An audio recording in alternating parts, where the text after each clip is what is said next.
Hello and welcome. কেমন আছেন সবাই? আজকের ভিডিওর বিষয় কিভাবে আপনার ব্লগার অ্যাকাউন্ট থেকে কোনো অপ্রয়োজনীয় ব্লগকে ডিলিট করবেন।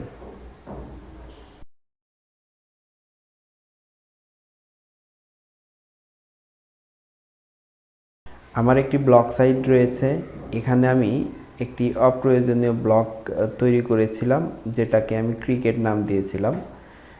এই ক্রিকেট ব্লগটাকে আমি আজকে খুব সহজেই ডিলিট করতে পারবো। আগে যে ইন্টারফেসটা ছিল সেই অনুযায়ী নতুন ইন্টারফেস কাজ করে না। আগের ইন্টারফেসে সেটিংয়ের ভিতরে আদার্সে গিয়ে ডিলিট অপশন আসতো, কিন্তু এখন আপনাকে যেতে হবে সেটিংসে গিয়ে আপনার নিচের দিকে স্ক্রল করলে দেখতে পাবেন ম্যানেজ ব্লগ লেখা আছে।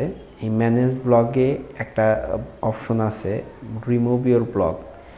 আপনার রিমুভ ইওর ব্লগে ক্লিক করলে একটা উইন্ডো আসবে, যে উইন্ডোতে বলা হয়েছে আপনার ব্লগটি 90 দিনের মধ্যে আবার ফেরত পেতে পারেন যদি আপনি এখন ডিলিট করেন, কিংবা আপনার ব্লগের অনেক প্রয়োজনীয় ডকুমেন্টস আছে সেগুলো ডাউনলোড করে রাখতে পারবেন। আমার যেহেতু এই ব্লগে কিছু নেই, সুতরাং আমি ডিলিট অপশনে ক্লিক করব। ডিলিট অপশনে ক্লিক করার পরে এখানে আরেকটি নোটিফিকেশন আসছে যে আপনি কি করবেন, পার্মানেন্টলি ডিলিট করবেন নাকি আনডিলিট করবেন। এখানে লেখা আছে ইওর ব্লগ ওয়াজ ডিলেটেড জানুয়ারি 24, আজকের তারিখ দেওয়া আছে। আমি পার্মানেন্টলি ডিলিট করতে চাচ্ছি। আবার সে একটা নোটিফিকেশন দিল যে আসলে কি আপনি পার্মানেন্টলি ডিলিট করতে যাচ্ছেন। আমি পার্মানেন্টলি ডিলিট করে দিলাম। ডিলিট করার সাথে সাথে আমার ব্লগটি ডিলিট হয়ে গেল।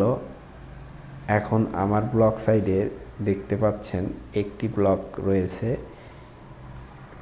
আশা করি এই ভিডিওটা দেখে আপনারা কিছুটা হলেও উপকৃত হবেন। পরবর্তী অন্য কোনো টপিকস নিয়ে হাজির হব আপনাদের সামনে। আমার ভিডিওটি যারা প্রথমবার দেখছেন তারা অবশ্যই আমার চ্যানেলটিকে সাবস্ক্রাইব করে দিবেন এবং পাশে থাকা বেল আইকনটি অন করে দিবেন।